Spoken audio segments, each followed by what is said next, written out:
नमस्कार दोस्तों, स्वागत है आप सभी का हमारे YouTube चैनल ज्ञान कामना पर। तो दोस्तों RSSB यानी राजस्थान कर्मचारी चयन बोर्ड जयपुर द्वारा आयोजित सेट यानी कॉमन एलिजिबिलिटी टेस्ट या फिर समान पात्रता परीक्षा सीनियर सेकेंडरी लेवल 2022 का ऑनलाइन आवेदन फॉर्म कैसे भरा जाता है उसके बारे में स्टेप बाय स्टेप जानकारी इस वीडियो में आपको देने वाला हूं, यानी फॉर्म भरकर दिखाने वाला हूं। इसी के साथ फॉर्म भरते समय आपको किन किन बातों को ध्यान में रखना वो जानकारी भी इस वीडियो में आपको बताऊंगा। अगर आपको भी सेट 2022 का ये ऑनलाइन आवेदन फॉर्म भरना है तो इस वीडियो के साथ वो आप बने रहे। तो चलिए वीडियो को शुरू करते हैं। तो दोस्तों सेट एग्जाम 2022 का ऑनलाइन आवेदन फॉर्म भरने से पहले इसी सेट एग्जाम को लेके दो चार खास बातें आपको बताना चाहूंगा। दोस्तों पहली बात तो यह कि ये आवेदन फॉर्म है आपको लास्ट डेट से पहले पहले भरना है। चलिए इसकी लास्ट डेट मैं आपको पहले ही बता देता हूं, वरना आप वीडियो के नीचे वो कमेंट करोगे कि इसकी लास्ट डेट क्या है, इसकी लास्ट डेट क्या है। तो दोस्तों देखिए मैंने यहाँ पे विज्ञप्ति को ओपन कर रखा है और पॉइंट नंबर 6 में बिल्कुल साफ साफ जानकारी दी गई है कि आवेदन फॉर्म भरने की ये जो डेट है वो 12 अक्टूबर 2022 से लेके 11 नवंबर 2022 तक है। यानी आप 11 नवंबर 2022 तक है ये ऑनलाइन आवेदन फॉर्म है वो भर सकते हैं। इसके अलावा दोस्तों जब भी आप ये सेट सेकेंडरी लेवल की आप ये ऑनलाइन आवेदन फॉर्म भरने जा रहे हो और जिस भी डिपार्टमेंट के लिए भरने जा रहे हो, क्योंकि आपको पता है कि ये कॉमन एलिजिबिलिटी टेस्ट है, इसके अंदर कई डिपार्टमेंट को है वो एक साथ वो शामिल किया गया अलग अलग पोस्ट के लिए। तो ये जो विभाग हैं आप यहाँ पे दे सकते हो और इनकी पोस्ट आप यहाँ पे दे सकते हैं। तो अलग अलग पोस्ट के लिए यहाँ पे अलग अलग क्वालिफिकेशन वो रखी गई है। तो आपको संबंधित डिपार्टमेंट की जो क्वालिफिकेशन है वो इस विज्ञप्ति के अंदर आपको चेक कर लेनी है। उसी के बाद आपको ये ऑनलाइन आवेदन फॉर्म भरना है। अगर आपको ये विज्ञप्ति डाउनलोड करनी है तो या तो आप RSSB की ऑफिशियल वेबसाइट पे विजिट करके इसको डाउनलोड कर सकते हो, या फिर आप इसके लिए हमारी वेबसाइट पर भी विजिट कर सकते हो। और हमारी वेबसाइट का नाम है www.rajgurji.com, क्योंकि आपकी सुविधा के लिए हमने इसके लिए डायरेक्ट लिंक है वो प्रोवाइड करवा दिया। जब आप हमारी वेबसाइट पे आओगे, होम पेज पे आप थोड़ा सा नीचे आओगे तो देखिए लेफ्ट साइड के अंदर आपको यहाँ पे लेटेस्ट न्यूज फॉर जॉब का एक सेक्शन आपको दिखाई देगा। यहां पर सेट को लेके दो लिंक आपको दिखाई देंगे, एक है ग्रेजुएट लेवल का, दूसरा है सीनियर लेवल का। तो आपको ये जो सीनियर लेवल वाला है इस लिंक पे आपको क्लिक करना है। तो ये विज्ञप्ति है या जो नोटिफिकेशन आप यहां से डाउनलोड कर सकते हो। अगर आप मोबाइल यूजर हो तो ये लिंक है आपको सबसे लास्ट में है वो मिल जाएगा। चलिए ऑनलाइन आवेदन फॉर्म भरना शुरू करते हैं। दोस्तों ऑनलाइन आवेदन फॉर्म भरने के लिए सबसे पहले तो आपको अपनी SSO ID के अंदर लॉगिन होना है, क्योंकि ये जो आवेदन फॉर्म है केवल और केवल SSO ID से ही भरा जा सकता है। यदि आपके पास अभी तक अपनी खुद की कोई SSO ID नहीं है तो सबसे पहले आप अपनी SSO ID बना लीजिएगा। अगर आपको नहीं पता है कि SSO ID कैसे बनाई जाती है तो आप YouTube पे जाके सर्च कर सकते हैं SSO ID कैसे बनाए ज्ञान कामना, जो कि हमारे चैनल का नाम है। तो आपके सामने देखिए इस तरह की हमारी ये वीडियो आ जाएगी। इस वीडियो के अंदर SSO ID को लेकर टोटल जानकारी दी गई है। इसके अलावा दोस्तों यहां पर एक और खास जानकारी आपको देना चाहूंगा। देखिए जब भी आप अपनी SSO ID के थ्रू ये ऑनलाइन आवेदन फॉर्म भरने जा रहे हो तो सबसे पहले आपको OTR का रजिस्ट्रेशन कर लेना चाहिए, यानी वन टाइम रजिस्ट्रेशन। ये जो आवेदन फॉर्म है आप बगैर OTR के है नहीं भर सकते। अगर आपको नहीं पता है कि OTR का क्या मामला है तो आप YouTube पे जाके सर्च कर सकते हैं RPC OTR रजिस्ट्रेशन। तो आपके सामने हमारी ये वीडियो आ जाएगी। इस वीडियो के अंदर OTR को लेके डिटेल के साथ पूरी जानकारी बताई गई। और इसके अलावा इस एग्जाम को लेके जो संबंधित वीडियो, इंपॉर्टेंट जो वीडियो हैं, उन सभी वीडियो का लिंक आपको वीडियो के डिस्क्रिप्शन में वो मिल जाएगा। अब दोस्तों मान लीजिए आपके पास पहले से कोई SSO ID है या फिर आपने नहीं बनाई है तो आपको अपनी SSO ID के अंदर लॉगिन करना है। क्या करना है, आपको गूगल पे जाना है और डायरेक्टली यहाँ पे आपको सर्च करना है SSO। तो आपके सामने देखिए sso.rajasthan.go.in का एक लिंक आपको आ जाएगा। इस पर आपको क्लिक करना है तो लॉगिन पेज ओपन हो जाएगा। तो यहाँ पे आपको अपनी SSO ID डालनी है, अपना पासवर्ड डालना है, ये नंबर दिया गया इस बॉक्स में आपको डालना है। लॉगिन पे आपको यहाँ पे क्लिक करना है। अब जैसे आप लॉगिन पे क्लिक कर दोगे तो आप अपनी SSO ID के अंदर इस तरह से लॉगिन हो जाओगे। अगर आपने SSO ID के अंदर पहले लॉगिन किया है और कोई एप्लीकेशन या वेबसाइट को अगर आपने यूज किया है तो देखिए इस तरह का इंटरफेस आपको यहाँ पे दिखाई देगा। अगर आप फर्स्ट टाइम या फिर पहली बार अपने SSO ID के अंदर लॉगिन कर रहे हो तो आपको इस तरह से एप्लीकेशन दिखाई देंगे, काफी सारी एप्लीकेशन दिखाई देंगे। अब यहाँ पे आपको एक एप्लीकेशन ढूंढनी है या फिर सर्च करनी है, और जिसका नाम है रिक्रूटमेंट पोर्टल, जो कि मेरे केस के अंदर देखिए सबसे फर्स्ट में आ रखा है। हो सकता है कि आपके केस के अंदर ये सबसे फर्स्ट में नहीं आए, तो आप अल्फाबेट के हिसाब से यानी एबीसीडी के हिसाब से आपको यहाँ पे आर पे वो सर्च कर लेना, जो कि नीचे आपको मिल जाएगा। कहने का मतलब है आपको ये जो रिक्रूटमेंट पोर्टल है इस पर आपको यहाँ पे क्लिक करना है। अब जैसे आप इस पे क्लिक करोगे तो आप रिक्रूटमेंट पोर्टल है उस पर रीडायरेक्ट हो जाओगे, और रीडायरेक्ट होने के बाद इस तरह से इंटरफेस आपको यहाँ पे दिखाई देगा। अब यहाँ पे आपको 3 सेक्शन दिखाई देंगे, माई एप्लीकेशन है, नोटिफिकेशन है, ऑनगोइंग रिक्रूटमेंट है। तो देखिए आपको ये जो ऑनगोइंग रिक्रूटमेंट वाला सेक्शन है इसके सबसे लास्ट में आपको दिखाई देगा common eligibility test senior secondary level 2022 RSSB, और इसी के आगे अप्लाई नाउ का ऑप्शन आपको नजर आ रहा है, इस पर आपको क्लिक करना। लेकिन फॉर्म भरने से पहले आपको OTR का रजिस्ट्रेशन करना है। अगर नहीं पता है कि कैसे किया जाता है तो यहाँ पे देखिए डायरेक्ट लिंक आपको मिल जाएगा OTR रजिस्ट्रेशन के लिए, तो यहाँ से OTR का रजिस्ट्रेशन है वो कर लीजिएगा। OTR का रजिस्ट्रेशन करने के बाद ही आपको ये फॉर्म भरना है, और फॉर्म भरने के लिए आपको ये जो अप्लाई नाउ है इस पर आपको यहाँ पे क्लिक करना है।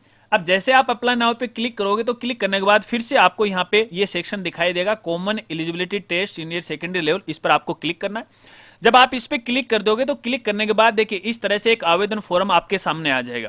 इस आवेदन फॉर्म की देखिए 4-5 डिटेल हैं, जिसमें बेसिक डिटेल है, पर्सनल डिटेल है, क्वालिफिकेशन है, आइडेंटिफिकेशन है।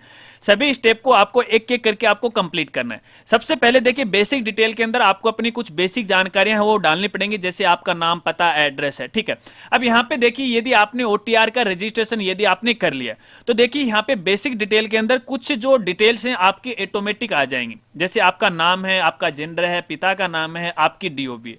अगर इनमें किसी प्रकार की कोई गलती है तो भैया पहले आप OTR को अपडेट कीजिएगा, उसी के बाद इसमें आप अपडेट कर सकते हो। यहां से कोई भी आप अपडेट नहीं कर सकते। यहां पर आपको अपनी माता का नाम डालना है, और ध्यान रखना जो भी आप यहां पे रिकॉर्ड डालो तो अपनी एजुकेशन के हिसाब से वो डालना है, अपने 10th क्लास के हिसाब से आपकी DOB है, माता पिता के नाम की स्पेलिंग वगैरह वगैरह वो ध्यान करके आपको डालना है, वरना बाद में आपको दिक्कत आ सकती है। इसके बाद दोस्तों देखिए मेरे केस के अंदर यहाँ पे देखिए बेसिक डिटेल वाले सेक्शन के अंदर कुछ इंफॉर्मेशन और ज्यादा आ गई। हो सकता है कि आपके केस के अंदर ये जो डिटेल है वो नहीं आए, तो देखिए आपको एक एक जो डिटेल है वो आपको यहाँ पे मैनुअली भरनी है। जैसे आपकी जो कैटेगरी है वो कैटेगरी आपको यहाँ से सिलेक्ट कर लेना है, जो भी है आप पे लागू होता है। इसके बाद यहाँ पे आपकी जो विशेष श्रेणी है, अगर आप डिसेबिलिटी पर्सन है तो आपको यहाँ पे क्लिक करना है, जो भी आपको डिसेबिलिटी है टिक कर लीजिएगा, नहीं तो लास्ट में नॉट एप्लीकेबल का ऑप्शन आपको मिल जाएगा, क्लिक कीजिएगा। इसके बाद दोस्तों यहाँ पे आपका जो धर्म है वो आपको सिलेक्ट करना है, हिंदू, मुस्लिम, सिख, ईसाई जो भी है। इसके बाद दोस्तों यदि आप मैरिड हैं तो आपको यहाँ पे मैरिड है वो सिलेक्ट कर लेना है, अगर अनमैरिड है तो अनमैरिड कर लीजिएगा, या फिर जो भी आप पे लागू होते हैं, अगर आप कोई विधवा हो, तलाकशुदा हो तो जो लागू होता है वो सिलेक्ट कर लीजिएगा। अगर मान लीजिए आपने यहाँ पे मैरिड को सिलेक्ट किया है तो आगे आपको अपने जीवन साथी का नाम हो लिखना पड़ेगा। यदि ये फॉर्म किसी महिला के द्वारा भरा जा रहा है और मैरिड है तो यहाँ पे आपको अपने पति का नाम लिखना है। अगर ये फॉर्म किसी पुरुष के द्वारा भरा जा रहा है और वो शादीशुदा है तो यहाँ पे उसकी पत्नी का नाम लिखना है। इसके बाद दोस्तों यहाँ पे देखिए सबसे बड़ी खास बात, यहाँ पे आपके जीवित बालक बालिकाओं की संख्या वो पूछी जाती है। देखिए अगर आप यहाँ पे अनमैरिड करते हो तो आपको कोई संख्या आपको नहीं डालनी है, 00 आपको यहाँ पे डालना है। अगर आप मैरिड करते हो तो यहाँ पे देखिए 1 जून 2002 से पहले कितने आपके बालक बालिका हैं, अगर हैं तो संख्या डाल दीजिएगा, नहीं है तो 0 डालिएगा। और 1 जून 2002 के बाद कितने बालक बालिकाएं, तो वो संख्या आपको यहाँ पे डालनी है, टोटल संख्या यहाँ पे आ जाएगी। इसके बाद यहाँ पे आपका मोबाइल नंबर दिखाई देगा, अगर ये सही है तो ठीक है, वरना चेंज कर सकते हैं। यहाँ पे आपको अपना जो व्हाट्सएप नंबर है वो आपको यहाँ पे डालना है। इसके बाद दोस्तों आगे यहाँ पे देखिए आपकी जो मेल आईडी है वो आपको यहाँ पे दिखाई देगी, अपनी आधार आईडी है वो दिखाई देगी। अगर आपको यहाँ पे शो नहीं हो रही है तो आप मैनुअली वो भर सकते हो। इसके बाद दोस्तों यहाँ पे देखिए अप्लाइंग फॉर, आवेदन के लिए, यानी आप ये जो आवेदन करने जा रहे हो किसके लिए करने जा रहे हो उसके बारे में डिटेल आपको यहाँ पे देनी। और यहाँ पे पूछा जा रहा है कि आप राजस्थान के अनुसूचित क्षेत्र से हैं, अगर आप हो तो आपको यहाँ पे यस करना है, अगर नहीं हो तो आपको यहाँ पे नो करना है। इसके बाद दोस्तों यहाँ पे आपका पत्राचार का पता आपको लिखना है, ठीक है। हालांकि मेरे केस में तो ऑटोमेटिक आ गया, आपके केस में नहीं होगा तो आपको मैनुअली अपने हाथ से टाइप करना है। यहाँ पे अपना गांव का नाम आपको लिखना है, ठीक है, और अपना जिला कौन सा है, अपना डिस्ट्रिक्ट कौन सा है, ठीक है। ये सारी चीज आपको एक एक करके आपको यहाँ पे सिलेक्ट करनी। अपना एड्रेस पता लिखने के बाद आपको सिंपली यहाँ पे देखिए नेक्स्ट पे क्लिक करना है। अब जैसे आप नेक्स्ट पे क्लिक करोगे तो यहाँ पे देखिए एक बार आपसे कंफर्म के लिए पूछा जाएगा कि आपने जो भी मोबाइल नंबर या मेल आईडी डाली है क्या वो सही है। यदि वो सही है तो यस कर दीजिएगा, नहीं है तो नो करके एडिट कर लीजिएगा। तो चलिए मैं इसको यस करता हूं क्योंकि हमारी जो इन्फॉर्मेशन है वो बिल्कुल सही है। जैसे आप इसे येस करोगे तो आपकी ये स्टेप है वो कंप्लीट हो जाएगी और यहाँ पे देखिए स्टेप नंबर 2 है वो ओपन हो जाएगी, जहां पे आपको अपनी पर्सनल डिटेल के बारे में जानकारी देनी। और सबसे पहले दोस्तों यहाँ पे देखिए आपकी जो नेशनलिटी है वो आपको सिलेक्ट करनी है, ठीक है, जो कि बाय डिफॉल्ट इंडियन है। इसके बाद यहाँ पे अपने गृह राज्य का, होम स्टेट का आपको सिलेक्ट करना है। अगर आप राजस्थान के निवासी हैं तो आप राजस्थान को सिलेक्ट कर लीजिएगा। अगर आप राजस्थान के अलावा किसी दूसरे स्टेट के रहने वाले हैं तो आप अपनी आवश्यकता के अनुसार अपना स्टेट है वो सिलेक्ट है वो कर लीजिएगा, ठीक है। मैं यहाँ पे राजस्थान को सिलेक्ट कर रहा हूँ और उसी के अनुसार आगे आपको अपना जो डिस्ट्रिक्ट है यहां से आपको सिलेक्ट है वो कर लेना है, ठीक है। इसके बाद दोस्तों यहाँ पे आगे पूछा जा रहा है स्पेशल कैटेगरी यानी विशेष श्रेणी। अब अगर आपके पास कोई विशेष श्रेणी है, जैसे यदि आप कोई भूतपूर्व सैनिक हो तो आपको यहाँ पे येस करना वरना नो करना। अगर आप यहाँ पे येस करते हो तो यहाँ पे देखिए सर्विस का स्टेटस आपसे पूछा जाएगा। अगर आपके पास एनओसी है, अपने संबंधित डिपार्टमेंट से एनओसी आप लेके आ रहे, फिलहाल आप नौकरी में हो और एनओसी आपने ले ली है तो आपको एनओसी वाले ऑप्शन पे क्लिक करना है। तो यहाँ पे एनओसी लेटर नंबर आपको डालना और डेट डालना है। अगर आप एक रिटायर्ड कर्मचारी हो तो आपको यहाँ पे पीपीओ नंबर है और रिटायरमेंट की जो डेट है वो आपको यहाँ पे डालना है, ठीक है। मेरे केस के अंदर मैं यहाँ पे नो कर रहा हूं। इसके बाद यदि आप कोई उत्कृष्ट खिलाड़ी हो तो आपको यहाँ पे यस करना वरना आपको यहाँ पे नो करना है। अगर आप मान लीजिए आपके पास कोई खेल कोटा है या फिर कोई सर्टिफिकेट है तो आपको यहाँ पे यस करना है। और यहाँ पे देखिए आपके सामने दो ऑप्शन होंगे। अगर आपने नेशनल खेला है तो इसको सिलेक्ट करना है, अगर इंटरनेशनल खेला है तो इसको सिलेक्ट करना है। फॉर एग्जाम्पल जैसे आप नेशनल को सिलेक्ट करते हो तो देखिए नीचे कुछ ऑप्शन है इस तरह से आ जाएंगे। अब यहाँ पे आपसे पूछा जाएगा क्या आपने किसी टूर्नामेंट में भाग लिया, तो आपको यहाँ पे यस करना है, ठीक है। अब यहाँ पे टूर्नामेंट का प्रकार आपसे पूछा जाएगा, इंडिविजुअल थे या फिर टीम प्लेयर थे। अगर आपने टीम के साथ खेला है तो इसको सिलेक्ट करना है, अगर आपने अकेला खेला है तो इसको आपको सिलेक्ट करना है। जैसे टीम प्लेयर को हमने अब सिलेक्ट कर लिया। इसके बाद आपके पास मेडल का प्रकार कौन सा है, किस प्रकार का मेडल आपको यहाँ पे मिला है, कोई गोल्ड विनर हो या सिल्वर विनर हो, जो भी मिला है उसको सिलेक्ट है वो कर लीजिएगा, ठीक है। इसके बाद यहाँ पे संस्था का नाम आपको लिखना है, यानी आप जिस खेल के लिए गए हो वो संस्था कौन सी थी, कौन सी संस्था के थ्रू आप गए हो, ठीक है। इसके बाद खेल का नाम आपको लिखना है, भागीदारी का वर्ष कितना वो आपको यहाँ पे लिखना है। चलिए मैं इसको यहाँ पे नो करता हूं, ये केवल आपको समझाने के लिए था। इसके बाद दोस्तों यदि आप मौजूदा राज्य सरकार के स्थायी कर्मचारी हो, यदि आप राजस्थान सरकार के स्थायी कर्मचारी हो फिलहाल, तो आपको यहाँ पे देखिए यस करना है। अगर आप जैसे यस करते हो तो यहाँ पे देखिए संबंधित डिपार्टमेंट का नाम आपको लिखना पड़ेगा, ठीक है। मेरे केस में मैं इसे नो कर रहा हूं। इसके बाद दोस्तों यहाँ पे देखिए पूछा गया क्या आपकी पारिवारिक वार्षिक आय 2.5 लाख से कम है। ये थोड़ा सा गौर से देख लीजिएगा। अगर आपके पूरे परिवार की जो वार्षिक आय है वो 2.5 लाख से कम है तो आपको यहाँ पे यस करना है, ठीक है। अब जैसे दोस्तों आप यहाँ पे यस करोगे तो फिर से आपको यस करना है। तो जैसे आप यहाँ पे यस करोगे तो यहाँ पे देखिए आवेदन की जो फीस है वो आपकी यहाँ पे कम लगने वाली है। जैसे कि मैं आपको यहाँ पे दिखाना चाहूंगा, देखिए विज्ञप्ति में यहाँ पे लिखा गया है कि सामान्य वर्ग यानी जनरल कैटेगरी के हैं, इसके अलावा ओबीसी कैटेगरी के हैं जो कि क्रिमिनल श्रेणी से आते हैं, तो यहाँ पे देखिए जो आवेदन शुल्क होगी वो 450 होगी। इसके अलावा यहाँ पे जो राजस्थान के नॉन क्रिमिनल श्रेणी से, पिछड़ा वर्ग से हैं या ओबीसी कैटेगरी से हैं, आर्थिक रूप से कमजोर वर्ग से हैं, तो उनको यहाँ पे देखिए 350 रुपए की राशि लगने वाली है। इसके अलावा जो SC ST से हैं उनको यहाँ पे 250 रुपए वो लगने वाली है। इसके अलावा यहाँ पे लिखा गया है कि ऐसे अभ्यर्थी जिनके परिवार की पूरी जो वार्षिक आय वो 2.5 लाख रुपए से कम है के लिए अनुसूचित जाति अनुसूचित जनजाति के समान ही परीक्षा शुल्क दे होगा। कहने का मतलब आप किसी भी कैटेगरी में क्यों ना हो, यदि आपके पूरे परिवार की आय 2.5 लाख से कम है तो आवेदन शुल्क आपको केवल 250 रुपए की राशि वो देनी पड़ेगी। इसके अलावा दोस्तों मान लीजिए आप राजस्थान के अलावा किसी दूसरे राज्य के रहने वाले हो तो आप किसी भी कैटेगरी में क्यों नहीं, चाहे आपकी जो पूरे परिवार की जो वार्षिक आय वो 2.5 लाख से कम हो, तो यहाँ पे देखिए आपको जो आवेदन शुल्क लगने वाली वो 450 रुपए लगने वाली है। लेकिन यहाँ पे आपको कहना चाहूंगा यदि आप यहाँ पे देखिए 2.5 लाख वाली राशि को यस करते हो तो जब भी मान लीजिए आपके डॉक्यूमेंट का वेरिफिकेशन होगा तो उस समय आपको यहाँ पे जो आय प्रमाण पत्र है वो आपको यहाँ पे देना पड़ेगा कि हमारे पूरे परिवार की जो आय है वो 2.5 लाख से कम है, ठीक है। चलिए इसके बाद अगला ऑप्शन है आप निम्नलिखित कर्मचारी वर्ग के अंतर्गत आवेदन करना चाहते हैं क्या, जो कि आप सबके लिए इंपॉर्टेंट है। देखिए जैसे आप इसको यस करोगे तो यहाँ पे आपको 2-3 डिपार्टमेंट है वो दिखाई देंगे। अगर आप संविदा कर्मी के लिए आवेदन करने जा रहे हो देखिए यहाँ पे ये हट गया। यहाँ पे संविदा कर्मी के लिए आवेदन करने जा रहे हो तो आपको पहले वाले ऑप्शन पे क्लिक करना है। अगर आप विभाग के कोई एम्प्लॉय के रूप में आगे जाना चाहते हो तो इसको आपको यहाँ पे सिलेक्ट करना है। कोई मिनिस्ट्रियल एम्प्लॉय के रूप में आप जाना चाहते हो, सचिवालय में जाना चाहते हो, ठीक है, संबंधित जो गवर्नमेंट के जो मुख्य विभाग हैं उनमें अगर आप जाना चाहते हो तो आप इसको सिलेक्ट है वो कर सकते हो, ठीक है। आपकी मर्जी है, आप इसे सिलेक्ट भी कर सकते हो, आप नहीं भी कर सकते हो। मेरे केस में मैं इसे नो कर रहा हूं, ठीक है। अगर आप यहाँ पे यस करते हो, और संविदा का तो देखिए किसी का कोई मतलब ही नहीं रहता, तो ऐसे में डिपार्टमेंट एम्प्लॉय को आपको सिलेक्ट करना चाहिए, या फिर जो मिनिस्ट्रियल एम्प्लॉय है इसको आपको यहाँ पे सिलेक्ट है वो करना चाहिए, ठीक है। मेरे केस में इसे नो कर रहा हूँ, ठीक है। मैं इनमें नहीं जाना चाहता, मैं खुली हवा खाना चाहता हूँ, मैं दूसरे डिपार्टमेंट में खुले खुले में घूमना चाह रहा हूँ, ठीक है। इस तरह से कहने का मतलब ये मैं आपको समझाना चाह रहा था। चलिए इसके बाद दोस्तों यहाँ पे देखिए अगला जो सेक्शन आ रहा है, यहाँ पे पूछा जा रहा है कि आप एज के अंदर कोई रिलैक्सेशन या आयु के अंदर कोई छूट चाहते हो। तो अगर आप यहाँ पे देखिए आपकी जो आयु है वो 40 वर्ष से ज्यादा हो गई है तो आप यहाँ पे एज में छूट है वो ले सकते हो। अब आप किस कैटेगरी में आते हो, किस कैटेगरी की छूट आप लेना चाहते हो, तो यहाँ पे आप अपने आवश्यकता के अनुसार कोई भी कैटेगरी वो सिलेक्ट कर सकते हो। मेरे केस में मैं इसे नॉट एप्लीकेबल है वो लागू कर रहा हूँ, ठीक है। इसके बाद आपको यहाँ पे डायरेक्टली नेक्स्ट पे क्लिक कर देना है। जैसे आप नेक्स्ट पे क्लिक करोगे तो आपकी ये स्टेप है वो कंप्लीट हो जाएगी, और ये स्टेप कंप्लीट होने के बाद देखिए यहाँ पे स्टेप नंबर 3 आ जाएगी, जहां पे आपको अपनी क्वालिफिकेशन के बारे में जानकारी देनी है। अब देखिए एजुकेशन की जानकारी देने से पहले यहाँ पे सबसे ऊपर आपको एक नोटिफिकेशन है, रेड कलर में आपको दिखाई दे रहा है। अब इसका मतलब क्या है, मैं सीधा साधा मतलब आपको बता देता हूं कि यहाँ पे देखिए आप अपने एजुकेशन के बारे में या अपने बारे में जो भी जानकारी दी है वो आपने ऑनलाइन दी है। अगर चाहे तो विभाग जब आवश्यकता पड़ेगी, जरूरत पड़ेगी, तो आपको जो ओरिजिनल डॉक्यूमेंट है वो विभाग को प्रस्तुत करने पड़ेंगे। इसकी सहमति वो आपसे मांगी गई है, तो सहमति के लिए दोस्तों आपको यहाँ पे जो बॉक्स दिया गया है इस बॉक्स पे वो टिक लगाना है, ठीक है।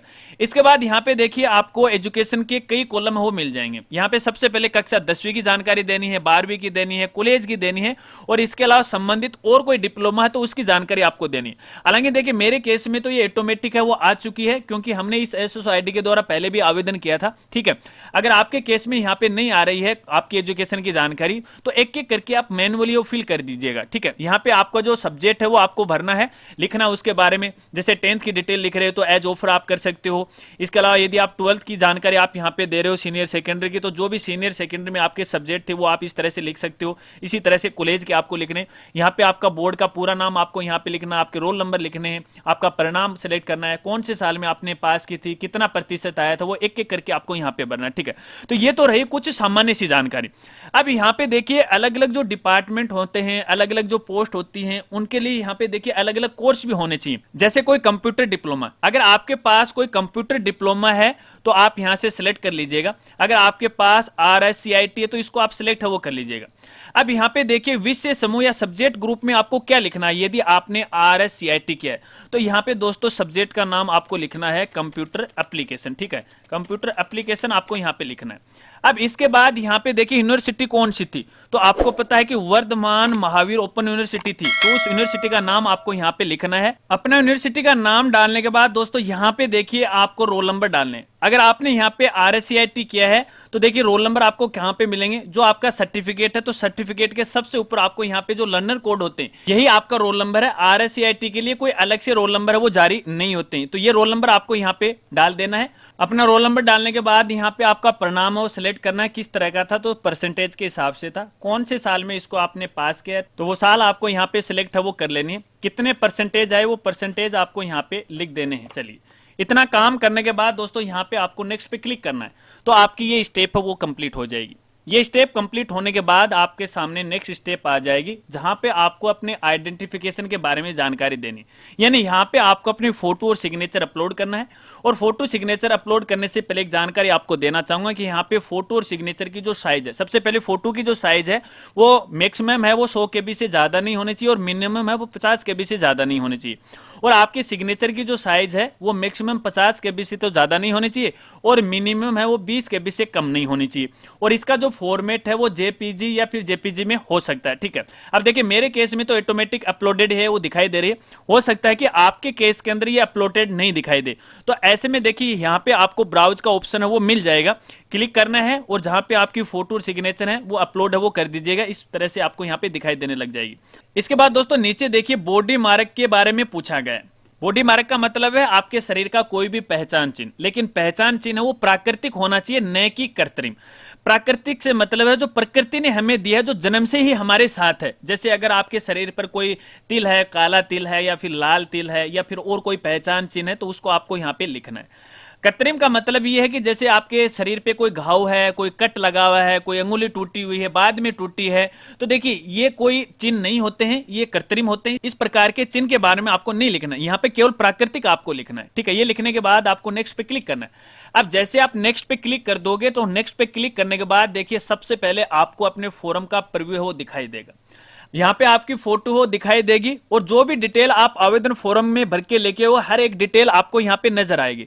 तो हर एक डिटेल को आपको सही तरीके से चेक करना, और कहीं पर आपको ऐसा लग रहा है कि नहीं कोई डिटेल वो गलत हो गई, तो लास्ट में देखिए आपको अपडेट का ऑप्शन मिल जाएगा।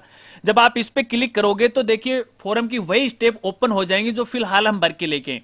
अब जिस स्टेप में भी जहां पे कोई गलती है उसको अपडेट कर दीजिएगा, नेक्स्ट नेक्स्ट आपको करना, फिर यहीं लौट के आप आ जाओगे। अगर आपको ऐसा लग रहा है कि कोई गलती नहीं है तो फिर आपको यहाँ पे देखिए फाइनल सबमिट का ऑप्शन मिल जाता है, इस पर आपको क्लिक करना है। अब दोस्तों देखिए ये फॉर्म तभी फाइनल सबमिट होगा जब आप इसकी आवेदन फीस है वो पेमेंट करोगे। अब देखिए पेमेंट को लेके खास जानकारी आपको यहाँ पे देना चाहूंगा। देखिए फिलहाल यहाँ पे जो फीस का जो स्टेटस है, यहाँ पे देखिए नोट सबमिटेड ये आ रखा है, और यहाँ पर देखिए अंगूठे का निशान है वो देखिए रेड कलर का आ रखा है और नीचे की तरफ आ रखा है। अब इसका मतलब है कि फिलहाल आपने कोई भी आवेदन फीस है वो जमा नहीं करवाई। अब जैसे मान लीजिए आप आवेदन फीस है वो जमा करवा देते हो और वो सक्सेसफुली हो जाती है, तो सक्सेसफुली होने के बाद यहाँ पे देखिए अंगूठे का जो निशान है वो ग्रीन हो जाएगा और ऊपर की तरफ हो जाएगा, जो कि आगे मैं आपको बता दूंगा जब ये पेमेंट सक्सेसफुली हो जाएगा। अब यहाँ पे देखिए नीचे घोषणा दी गई है, यहाँ पे आपको टिक लगाना है और टिक लगाने के बाद आपको फाइनल सबमिट पे क्लिक करना है। जैसे आप फाइनल सबमिट करोगे तो यहाँ पे देखिए इनका डिस्क्लेमर आ जाएगा। कहने का मतलब है डिपार्टमेंट की जो भी टर्म्स और कंडीशन है उनको आपको यहाँ पे मानना पड़ेगा या एग्री होना पड़ेगा, और एग्री होने के लिए देखिए यहाँ पे आपको ये बॉक्स मिलेगा, इस पर आपको टिक लगाना है। अब इस डिस्क्लेमर का दोस्तों सीधा साधा मतलब है कि इस फॉर्म के अंदर जो भी मैंने जानकारी भरी है या जो भी जानकारी मैंने डिपार्टमेंट को दी है वो मेरी तरफ से सही है। अगर भविष्य में फ्यूचर में किसी प्रकार की कोई गलती रहती है तो उसका मैं जिम्मेदार हूं, न कोई दूसरा। इसका सीधा साधा मतलब ही।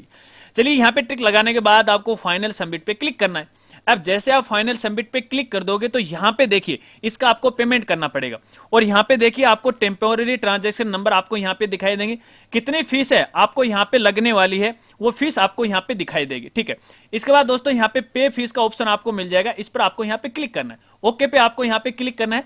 अब जैसे आप ओके पे क्लिक कर दोगे तो ये देखिए पेमेंट वाले मोड पे रीडायरेक्ट है वो हो जाएगा, पेमेंट गेटवे पे आपको ले जाएगा। हो सकता है कि यहाँ पे थोड़ा बहुत टाइम है वो लग जाए, तो इसके लिए आपको थोड़ा सा वेट कर लेना है। अपने कीबोर्ड से या फिर अपने मोबाइल से कोई भी बैक की है या कोई अन्य की है आपको नहीं दबानी है, वरना आपके सामने दिक्कत आ सकती है। अब दोस्तों यहाँ पे एक और जानकारी आपको देना चाहूंगा। मान लीजिए कई बार ऐसा होता है कि जैसे अपन आवेदन फॉर्म भर रहे हैं, कोई टेक्निकल इशू आ जाता है और ये पेमेंट मोड पे आ जाता है और पेमेंट मोड हमें दिखाई नहीं देता है। तो यहाँ पे देखिए एक बार मैं आपको पीछे लेकर चलता हूँ, अपनी SSO ID के अंदर लॉगिन करके आपको मैं यहाँ पे दिखाता हूँ। पीछे लेके चलता हूँ एक बार SSO ID में आपको, ताकि अगर आपके सामने भी इस प्रकार की कोई समस्या आ जाए तो आपको किसी प्रकार की कोई दिक्कत है वो नहीं हो। एक बार मैं फिर से अपनी जो SSO ID है उसके अंदर मैं लॉगिन हो लेता हूँ जल्दी सा।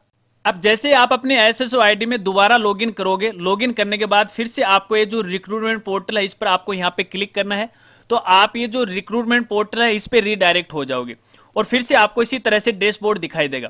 अब देखिए दोस्तों यहाँ पे जब हमने फॉर्म भरना शुरू किया था तो ऑन गोइंग जो रिक्रूटमेंट है इसमें सबसे लास्ट में हमें यहाँ पे अप्लाई नाउ का ऑप्शन है वो दिखाई दे रहा है, लेकिन फिलहाल यहाँ से वो लिंक हट गया है और ये लिंक हट के यहाँ पे ये देखिए जो माई एप्लीकेशन है यहाँ पे है वो आ चुका है। आप यहाँ पे देख सकते हो कॉमन एलिजिबिलिटी टेस्ट, ठीक है, और यहाँ पे लिखा हुआ पे नाउ का, क्योंकि पे नाउ का ये इसलिए आ रहा है हमारा जो पेमेंट है वो फिलहाल सक्सेसफुली नहीं हुआ था। ये इसलिए मैंने आपको बताया ताकि अगर आपके सामने भी किसी प्रकार की कोई समस्या आ जाए तो इस तरह से प्रोसेस आपको करनी। जैसे आप पे नाउ पे क्लिक करोगे तो फिर से आपको ये आवेदन फॉर्म है वो दिखाई देगा। अब देखिए दोस्तों अब की बार इस फॉर्म के अंदर यहाँ पे देखिए वेरीफाई का ऑप्शन आ रखा है, ठीक है। हमारा पेमेंट तो सक्सेसफुली नहीं हुआ है। देखिए जैसे अपन वेरीफाई पे क्लिक करते हैं तो देखिए हमारा पेमेंट वो सक्सेसफुली आपको नहीं दिखाई देगा। देखिए कोई एक्शन यहाँ पे नहीं हो रहा है क्योंकि हमारा जो पेमेंट है वो फेल हो चुका है। अब दोस्तों कई बार ऐसा भी होता है कि मान लीजिए आपके बैंक अकाउंट से पेमेंट है वो कट जाए और फिर भी यहाँ पे देखिए जो पेमेंट है वो फेल आपको यहाँ पे दिखाई दे और अंगूठे का निशान नीचे की तरफ हो, तो देखिए आपको यहाँ पे वेरीफाई का ऑप्शन है वो मिलेगा। इस पर आपको वेरीफाई पे क्लिक करना है। और ये काम आपको ये जब आप पेमेंट कर दो तो 1-2 घंटे बाद में करना है, तब भी नहीं हो रहा है तो 24 घंटे बाद में फिर से आपको ट्राई करना, आपका जो पेमेंट है वो सक्सेसफुली हो जाएगा। तुरंत नहीं होता तो कई बार टेक्निकल या सर्वर इशू होता है। तो चलिए इसका पेमेंट करते हैं। पे फीस पे आपको यहाँ पे क्लिक करना है, ठीक है। इसके बाद फिर से आपको यहाँ पे देखिए जो ट्रांजैक्शन आईडी वगैरह आपको दिखाई देगी। पे फीस पे आपको फिर से क्लिक करना है, ओके पे आपको यहाँ पे क्लिक करना है, फिर से ओके पे आपको यहाँ पे क्लिक करना है। अब देखिए यहाँ पे आपको जो पेमेंट है वो ऑनलाइन करना है, तो मैं यहाँ पे SBI बैंक को वो सिलेक्ट कर रहा हूँ, ठीक है, स्टेट बैंक इंडिया ग्रुप, ठीक है, इसको मैं सिलेक्ट कर रहा हूँ। पे नाउ वाले ऑप्शन पे आपको क्लिक करना है। देखिए अलग अलग बैंक का जो इंटरफेस है यहाँ पे लॉगिन आईडी का वो अलग अलग हो सकता है, तो मेरे केस में यहाँ पे SBI का इंटरफेस कुछ इस तरह से। यहाँ पे आपको अपने यूजर आईडी और पासवर्ड वो डालना है। अपने यूजर आईडी और पासवर्ड डालने के बाद आपको लॉगिन पे क्लिक करना है। जैसे आप लॉगिन पे क्लिक करोगे तो आपको जो अमाउंट है वो आपको यहाँ पे वो दिखाई देगा कि कितना अमाउंट है आपके बैंक अकाउंट से वो कटने वाला है। उसके बाद लास्ट में आपको कंफर्म का ऑप्शन आपको दिखाई देगा, इस पर आपको क्लिक करना है, फिर से आपको ओके पे क्लिक करना है। इसके बाद आपके मोबाइल पे एक OTP आएगी, जो मोबाइल नंबर आपके बैंक अकाउंट से लिंक है वो OTP आपको यहाँ पे डालना है। OTP डालने के बाद आपको फिर से कंफर्म पे वो क्लिक करना है। जैसे आप कंफर्म पे क्लिक करोगे तो यहाँ पे आपको दिखाई देगा योर पेमेंट वाज सक्सेसफुली, ठीक है। अब देखिए यहाँ पे आपको कुछ सेकंड का वेट करना है, 60 सेकंड का आपको वेट करना है, और 60 सेकंड के बाद ये पोर्टल है वापस अपनी SSO ID पे है वो रिडायरेक्ट हो जाएगा, या जो रिक्रूटमेंट पोर्टल है वहां पे रिडायरेक्ट हो जाएगा।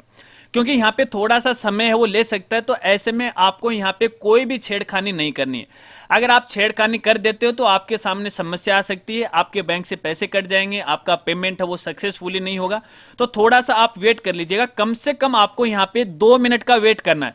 हालांकि यहाँ पे देखिए वैसे तो ये 60 सेकंड के बाद ऑटोमेटिक है वो रिडायरेक्ट हो जाएगा, लेकिन फिर भी नहीं होता है तो 2 मिनट का आपको यहाँ पे वेट करना है। तो देखिए यहाँ पे मेरे केस के अंदर है ये ऑटोमेटिक है वो रिडायरेक्ट हो चुका है। अब यहाँ पे देखिए ट्रांजैक्शन सक्सेसफुली का मैसेज आ गया है, और अपनी एप्लीकेशन आईडी आपको यहाँ पे वो दिखाई देगी, जिसको आपको भविष्य के लिए संभाल कर वो रख लेना है। अब यहाँ पे 2 ऑप्शन आपको यहाँ पे दिखाई देंगे, click here to print fees receipt, ठीक है। जो भी आपने पेमेंट किया है ये जो रिसिप्ट है आपके पास है, आपको सेव रखनी है। यहाँ पे देखिए सक्सेस का मैसेज आपको मिल जाएगा, कितने पैसे कटे हैं वो सारी जानकारी आपको मिल जाएगी। और प्रिंट के लिए आपको यहाँ पे प्रिंट का ऑप्शन मिल जाएगा। मैं इसे PDF में सेव कर रहा हूं, तो चलिए मैंने इसको PDF में सेव कर लिया यहाँ पे, ठीक है। चलिए इसके बाद मैं पीछे लेके आपको चलता हूं। यहाँ पे देखिए फिलहाल, अब देखिए दोस्तों यहाँ पे पीछे वाला जो ऑप्शन है वो तो नजर नहीं आ रहा है, तो आपको अपना एप्लीकेशन डाउनलोड करने के लिए जो माई रिक्रूटमेंट है, और यहाँ पे देखिए आपको होम का ऑप्शन मिल जाएगा, इस पर आपको यहाँ पे क्लिक करना, ठीक है। अब जैसे आपने इस पे क्लिक किया तो क्लिक करने के बाद देखिए फिर से अपन यहाँ पे डैशबोर्ड पे आ गए, और अब की बार देखिए माई एप्लीकेशन के अंदर हमारा जो पेमेंट है वो सक्सेसफुली हो गया। तो यहाँ पे देखिए व्यू एप्लीकेशन का ऑप्शन है वो आ चुका है। ये तभी आएगा जब आपका अमाउंट है वो सक्सेसफुली है वो वेरीफाई हो जाएगा, तभी आएगा, ठीक है। अब देखिए यहाँ पर भी एक जानकारी आपको देना चाहूंगा। सबसे पहले मैं आपको एप्लीकेशन है वो दिखा देता हूं। देखिए जब आप इस पे क्लिक करोगे तो आपके सामने आपने जो आवेदन फॉर्म भरा है वो आपको कुछ इस तरह से दिखाई देगा। यहाँ पे देखिए बार कोड है वो दिखाई देगा, यहाँ पे डिपार्टमेंट का लोगो है वो दिखाई देगा, और जो डिटेल हमने भरी थी वो आपको यहाँ पे दिखाई देगी। अब मैंने पहले आपको एक जानकारी दी थी, देखिए जब हम पेमेंट सक्सेसफुली कर देते हैं तो यहाँ पे देखिए फीस का स्टेटस, अब की बार फीस का जो स्टेटस है वो फीस सबमिटेड आ रखा है, ठीक है। और अंगूठे का निशान है ऊपर की तरफ हो गया है, ग्रीन कलर का हो गया, और यहाँ पे देखिए सक्सेस लिखा हुआ है, और यहाँ पे अपनी जो ट्रांजैक्शन आईडी है वो भी आपको यहाँ पे नजर आ रही है। तो देखिए अगर आपके केस के अंदर यहाँ पे ये इस तरह से ग्रीन अंगूठे का निशान आ जाता है तो आपका पेमेंट सक्सेसफुली हो जाता है। अगर यहाँ पे रेड कलर का अंगूठा आता है नीचे की तरफ आता है तो नहीं हुआ, तो यहाँ पे देखिए आपको वेरीफाई का ऑप्शन मिल जाए। हालांकि मेरे केस में यहाँ पे देखिए व्यू रिसीट का ऑप्शन आपको दिखाई दे रहा है, क्योंकि हमारा जो पेमेंट है वो सक्सेसफुली हो गया है। अब इस फॉर्म को आपको अपने पास है भविष्य के लिए सुरक्षित रख लेना है, PDF फाइल के अंदर भी, और जो भी प्रिंट आउट लेना चाहते हो तो यहाँ पे देखिए आपको प्रिंट का ऑप्शन मिल जाता है सबसे ऊपर। मैं यहाँ पे PDF के रूप में इसको सेव कर रहा हूँ, अपने PC के अंदर इसे सेव कर लेता हूँ भविष्य के लिए, ठीक है। आपको भी इसे सुरक्षित रखना है। तो इसी तरह से आपको ये आवेदन फॉर्म भरना है। दोस्तों इस आवेदन फॉर्म को लेके आपके और भी कोई सवाल है तो आप वीडियो के नीचे कमेंट कर सकते हैं, या कोई दिक्कत आ रही है, कोई समस्या आ रही है, मैं आपकी पूरी हेल्प करने की कोशिश करूंगा।